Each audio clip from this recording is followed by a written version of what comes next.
সর্বপ্রথমে মহান ঈশ্বরকে ধন্যবাদ দিই এবং সকলকে আরেকটিবার প্রভু যীশু খ্রিস্টের নামেতে শুভেচ্ছা জানাই। সকলকে জয় যীশু। আসুন আজকে আমরা ঈশ্বরের একটি বাক্য আমরা শুনি। এই সুন্দর সময় পিতা ঈশ্বর তিনি আমাদেরকে দিয়েছেন। প্রকাশিত বাক্য 4 অধ্যায় 11 পদ। হে আমাদের প্রভু, আমাদের ঈশ্বর, তুমি প্রতাপ ও সমাদর ও পরাক্রম গ্রহণের যোগ্য, কেননা তুমি সকলের সৃষ্টি করিয়াছ এবং তোমার ইচ্ছা হেতু সকলেই অস্তিত্বপ্রাপ্ত ও সৃষ্ট হইয়াছে। ঈশ্বর তার বাক্যে আমাদের প্রত্যেককে আশীর্বাদযুক্ত করুন, আমেন। আজকে আপনাদেরকে যতজন শ্রোতা বন্ধুরা আপনারা আছেন, আপনাদেরকে যে বিষয় আজকে আপনাদেরকে শেয়ার করতে চাই তা হলো যে সদাপ্রভু তিনি আমাদেরকে যে বিষয় বলেন যে সদাপ্রভু ঈশ্বর তিনি কেমন ঈশ্বর। তিনি এমন ঈশ্বর যে সমস্ত প্রতাপ এবং সমাদর অর্থাৎ আদর, গৌরব, মহিমা যদি আমরা যা কিছু বলি বা পরাক্রম সমস্ত কিছু গ্রহণের যোগ্য সদাপ্রভু ঈশ্বর। কেন তিনি এই সমস্ত কিছু পরাক্রম, সমাদর, প্রশংসা, গৌরব, প্রতাপ এই সমস্ত কিছু গ্রহণের যোগ্য তিনি কেন সদাপ্রভু সেই বিষয়ে তিনি গ্রহণের যোগ্য? তার কারণ হলো পিতা ঈশ্বর তিনি আমাদেরকে বলছেন যে তিনি সকলের সৃষ্টি করিয়াছেন। অর্থাৎ আজকে আমরা যদি চিন্তা করি, আমরা ভাবি যে এই জগতে যা কিছু সৃষ্টি আমরা আমাদের চোখে আমরা দেখতে পারি, এমন কিছু আছে যাও আমরা দেখতে পাচ্ছি না।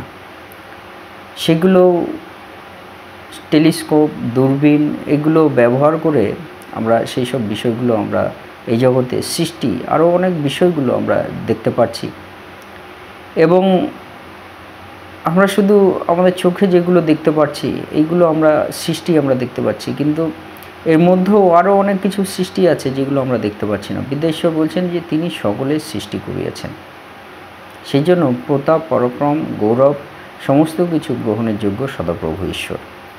কি পিতা ঈশ্বর তিনি সৃষ্টি করেছেন? আমাদের চোখে আমরা যা কিছু আমরা জানি, আমরা যা কিছু আমরা শুনেছি, যা কিছু আমরা শিক্ষা পেয়েছি যে এই পৃথিবীতে সৃষ্টির এই বিষয়গুলো আছে, চাঁদ, নক্ষত্র, তারা, বিশ্ব ব্রহ্মাণ্ড, যা কিছু পৃথিবী, বৃহস্পতি, সূর্য, চন্দ্র, তারা যা কিছু আছে এই জগতে, গাছপালা থেকে শুরু করে পশু পক্ষী, মানুষ, সমুদ্র, নদী যা কিছু আছে এবং নদীর মধ্যেও যেসব জলচর প্রাণীগুলো আছে, যা কিছু আছে, পিতা ঈশ্বর বলছে যে এমন একটিরও যে সৃষ্টিকর্তা তিনি নন তা নন, সমস্ত কিছুরই তিনি সৃষ্টিকর্তা। তাই সদাপ্রভু তিনি সকলের সৃষ্টি তিনি করিয়াছেন। এই জন্যই সদাপ্রভু প্রতাপ, সমাদর এবং পরাক্রম গ্রহণের যোগ্য। কারণ সদাপ্রভু তিনি আমাদেরকে এই সৃষ্টির বিষয়ে যা কিছু বলছেন যে তিনিই সৃষ্টি করেছেন এবং এই সৃষ্টির বিষয় পিতা ঈশ্বর তার ইচ্ছা হেতুই সৃষ্টি করেছেন। সকলেই অস্তিত্বপ্রাপ্ত এবং সৃষ্টি হয়েছে। বলছে তোমার ইচ্ছা হেতু, ঈশ্বরের ইচ্ছা হেতুই সকলেই অস্তিত্বপ্রাপ্ত এবং সৃষ্টি হয়েছে। এই জগতে যা কিছু অস্তিত্ব আছে এই সমস্ত কিছু ঈশ্বরের ইচ্ছা অনুসারে হয়েছে। তাহলে সমস্ত ইচ্ছার যিনি মালিক তিনি হলেন সৃষ্টিকর্তা সদাপ্রভু ঈশ্বর।